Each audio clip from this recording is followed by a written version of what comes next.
मुझे लगता है तुकांत कविता का वो जो कुकुरमुत्ता में उन्होंने लिखा, बे सुन बे गुलाब, भूल मत पाई जो तूने खुशबू रंगो आप, खून चूसा खाद का तूने असिस्ट, और डाल पे इतरा रहा है कैपिटलिस्ट। ये जो लिखने वाले जो साहसी कवि निराला जी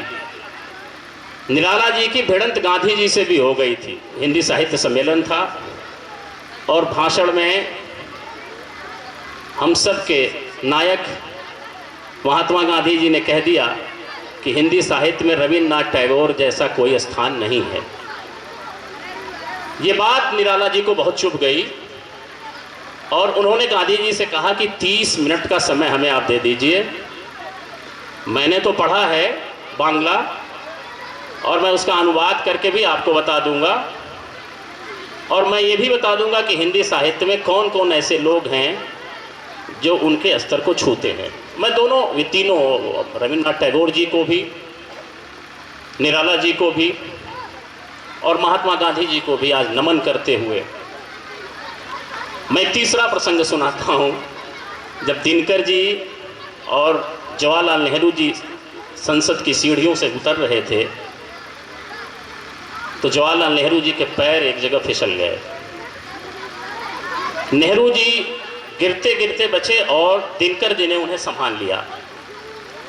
नेहरू जी ने कहा बहुत बहुत धन्यवाद। दिनकर जी ने कहा कि नहीं, ये धन्यवाद नहीं है, सत्ता जब जब लड़खड़ाती है तो साहित्य का काम होता है कि उसे पकड़ के थाम लें। पर आज दुख के साथ ये भी कहना पड़ रहा है कि साहित्य कहीं कहीं मौन हो गया है। हम जैसे कुर्ताधारी जब बिगड़े तो साहित्य का काम होता है उसे रास्ता दिखाए।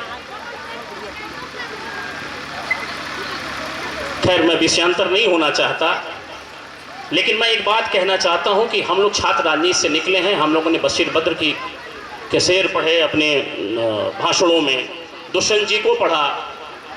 दुष्यंत जी ने जो लिखा था कि हमने तमाम उम्र अकेले सफ़र किया, हम पे किसी खुदा के इनायत नहीं रही, हिम्मत से सच कहो तो बुरा मानते हैं लोग, और रो रो के बात कहने की अपनी आदत नहीं रही।